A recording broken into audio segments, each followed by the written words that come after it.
آپ لوگ خوش قسمت ہو کہ آپ اپنے اداروں میں پروان چڑھے ہو جہاں قرآن پڑھایا جا رہا ہے، جہاں قرآن پڑھا جا رہا ہے، جہاں سیکھا جا رہا ہے، جہاں سکھایا جا رہا ہے۔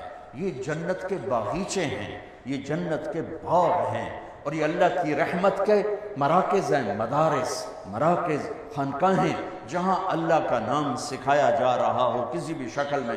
یہ اللہ کی بہت بڑی نعمت، اللہ کے عذاب کو ٹالنے والے یہ نظام ہیں جو اللہ نے ہمیں عطا فرمائے ہیں۔ پوری دنیا پھر کے بتا رہا ہوں، پوری دنیا اللہ نے مجھے بہت پھرایا، نصیب میں رزق بکھیر دیا تھا، میں اس کو چنتا پھرا۔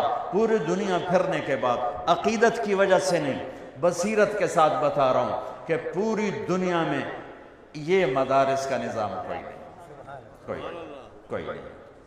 اس سے بڑے علماء ہوں گے، میں اس کا دعویٰ نہیں کرتا ہوں، فوق کل ذی علم علیم، لیکن ایسے ادارے، ایسے طلبہ، ایسے علماء کس لحاظ؟ قربانی کے لحاظ پوری دنیا میں کوئی نہیں۔ پوری دنیا میں کوئی بچہ 11 سال علم کے لیے نہیں دیتا، 3-4 سال میں علامہ بن کے وہ ڈگری لے کے فارغ ہو جاتا ہے۔ یہ ہمارے بچے 11 سال وفاق کے نظام سے اگر شروع سے چلیں، یہ 11 سال دیتے ہیں، یہ چٹائیوں پہ سلتے ہیں، یہ روکھی سوکھی کھاتے ہیں، اور ان کو پڑھانے والے علماء وہ اتنی تھوڑی تنخواہ لیتے ہیں کہ نزلہ ہو جائے تو اللہ کی قسم اپنی تنخواہ سے وہ دوا کے پیسے ان کے پاس نہیں ہیں۔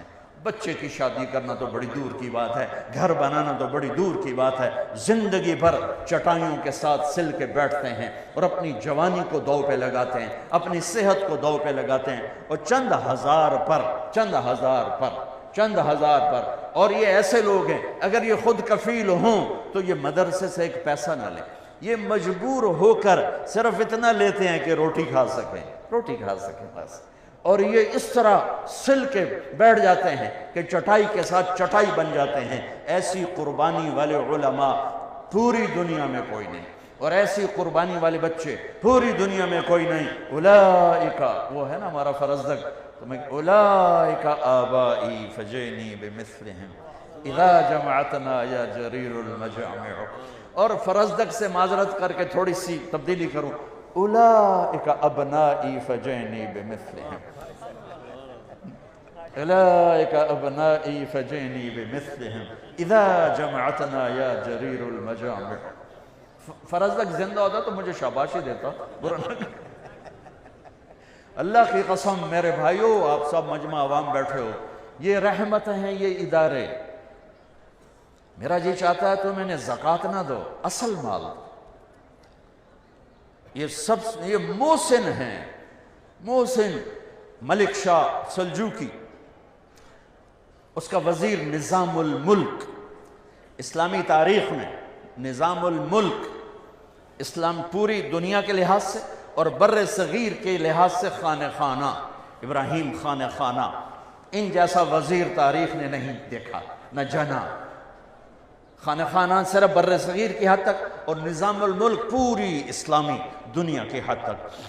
ان کو لوگوں کو حسد تو انہیں شکایتیں لگانی شروع کر دی، ملک شاہ یہ مدرسے کھولتا جا رہا ہے اور خزانے پہ بوجھ ڈالتا جا رہا ہے، خواہ مخواہ درویش کٹھے کر رہا ہے، یہ بہت زیادہ مال کو ضائع کر رہا ہے۔ تو بادشاہوں کے بھی کان کچے ہوتے ہیں، تو اس نے بلا لیا، کیا آپ خزانے پہ اتنا بوجھ کیوں ڈال رہے ہیں؟ کہا عالم پناہ، جتنی تلوار والی فوج ضروری ہے اتنی دعا والی فوج بھی ضروری ہے۔ میں آپ کے لیے دعا والی فوج تیار کر رہا ہوں۔ جب لوگ راتوں کو غفلت کی نیند سوتے ہیں، میں وہ نسل تیار کر رہا ہوں جو راتوں کو اٹھ کے روتے ہیں اور امت کے لیے دعائیں کرتے ہیں اور قرآن پڑھتے ہیں اور اللہ کا علم پڑھتے ہیں، اور اس نے آپ کو دیے کی لو پر اپنے آپ کو تھکاتے ہیں، کھپاتے ہیں۔ یہ وہ کام کرتے ہیں جو تلوار بھی نہیں کرتی۔ تو اس نے کہا، ان کو وہ باپ کہا کرتا تھا کہ ملک شاہ 12 سال کا تھا جب اس کا باپ مر گیا، تو اس کو نظام الملک نے پالا، پروان چڑھایا، تو اس کو بھی باپ ہی کہتا تھا، والد محترم آپ اور مدرسے بنائیں، آپ اور یہ نظام بنائیں، میں اس فوج کا، تلوار والی فوج سے زیادہ محتاج ہوں۔ یہ اس مالک کا انعام ہے، کرم۔ اگرچہ دنیا والے پیسے کو دیکھتے ہیں، مال کو دیکھتے ہیں، چیزوں کو دیکھتے ہیں. تمہاری دنیا والوں کی نظر میں کوئی حیثیت نہ ہوگی. پہلے بھی ایسا ہوتا رہا، آج بھی ایسا ہوتا ہے اور ہوتا رہے گا اور آئندہ بھی ہوتا رہے گا. لیکن قیمت لگانے والا جس دن قیمت لگائے گا، کون سا دن ہے؟ یوم یجعل الولدان شیبا السماء منفطر به کان وعده مفعولا. کون سا دن ہے؟ یوم یفر المرء من اخیہ وأمه وأبيه وصاحبته وبنيه لكل امرئ منهم يومئذ شأن يغنيه. کون سا دن ہے؟ یود المجرم لو یفتدی من یومئذ ببنیہ وصاحبته وأخیہ وفصیلته التي تؤویہ ومن فی الارض جمیعا. آج جب ماں نہیں پوچھ رہی، باپ نہیں پوچھ رہا، بھائی نہیں پوچھ رہا، بیوی نہیں پوچھ رہی، اپنی اپنی مصیبت میں پڑے ہوئے ہیں.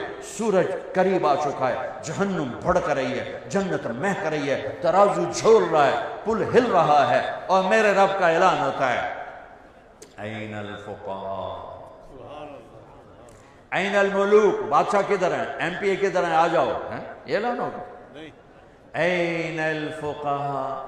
علماء کہاں ہیں؟ یہاں تو آپ کو پوچھتا کوئی نہیں، یہاں اللہ پوچھنے والا ہے، تو کسر نکلنے گے. دوسرا اعلان ہوگا این الائمہ.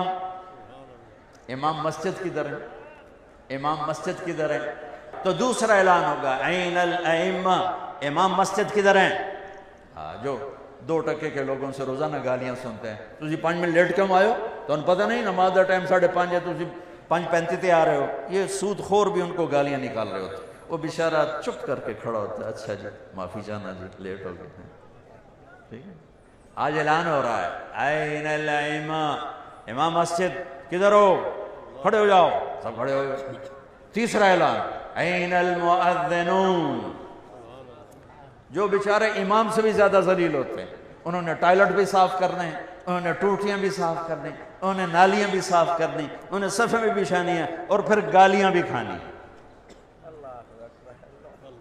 اور یہ بھی سننا ہے کہ ایس والی تا تنخواہ ہے نہیں، پھر تسی اگلے مہینے لے لے تسی ہوا کھاؤ. بہت پرانی بات ہے. ایک جگہ مولانا سعید خان صاحب رحمۃ اللہ علیہ کے ساتھ ضیافت میں مدعو تھے، ناشتہ تھا. تو وہ صاحب خانہ بہت مالدار، تو بڑے تنک کے کہنے لگے. ایک وہاں بیٹھے ہوئے تھے اور بزرگ، حضرت یہ ہمارے امام کو تو سمجھائیں. یہ پرانی بات ہے، 86-87 کی بات. حضرت یہ ہمارے امام کو تو سمجھائیں، ہم نے اس کی 1500 روپے تنخواہ مقرر کی ہے، وہ کہتا ہے میری تنخواہ بڑھاؤ. تو انہوں نے آگے کہا اصل میں ان کو کہیں سے پتہ چل گیا ہے کہ شیخ صاحب کے ایک دن کے ناشتے کا خرچہ 1500 روپے ہے. تو وہ کہتے ہیں میرا مہینہ 1500، توڑا ایک ناشتہ 1500، کچھ تو میرے اتر رحم کرو. یہ ان گھاٹیوں سے گزرتے ہیں، اور مؤذن تو اور بیچارہ ذلیل ہوتا ہے. اعلان ہو رہا ہے این المؤذنون.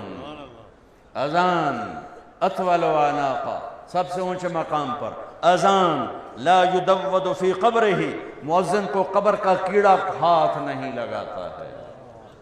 قبر کا کیڑا مؤذن کو نہیں، بڑے بڑے ولیوں کو کھا جاتا ہے، مؤذن کے قریب بھی نہیں آتا. قبر کا کیڑا اطول اعناق، اونچا مقام. اور میرے نبی کا فرمان ہے یحشر الناس رجالا، قیامت کا دن لوگ پیدل چلیں. وَأَنَا عَلَى الْبُرَّاقِ، میں براق پہ ہوں گا، اور میرے آگے آگے بلال سرخ اونٹنی پہ سوار ہو کے چلے. دنیا پیدل، میرے نبی براق پر، اور میرے نبی کا مؤذن بلال اونٹنی پر. یہ سارا مجمع جب محشر میں جمع ہوگا تو اللہ کا امر ہوگا، اور بلال اونٹنی پہ کھڑے ہو کے کانوں میں انگلیاں دے کے اذان دیں گے. مدینے کی اذان سن لینا. اس دن بلال اذان دے گا اور سارا میدان سنے گا، سارا محشر سنے گا. یہ اعلان ہو رہا ہے فقہاء آ جائیں، ائمہ آ جائیں، مؤذن آ جائیں. آ گئے. کہا تم میرے VIP بندے ہو، جاؤ عرش کے نیچے آرام کرو، ناشتہ کرو، میں لوگوں کا حساب لے لوں، اس کے بعد پھر تمہیں پہلے جنت میں ڈالوں گا، باقیوں کو بعد میں ڈالوں گا. اس دولت کی قیمت اللہ نے لگانی، لوگوں نے نہیں. نہ ہی لوگوں پر امید رکھو، نہ ہی لوگوں پر آس لگاؤ، نہ ہی لوگوں کو معیار بناؤ. لوگ معیار نہیں ہیں. یہ نبیوں تک کو انہوں نے خاک میں ملانے کے لیے کیا کیا بکواس کی ہے، تو اللہ قدردان ہے، اللہ قدردان ہے، اللہ قدردان ہے۔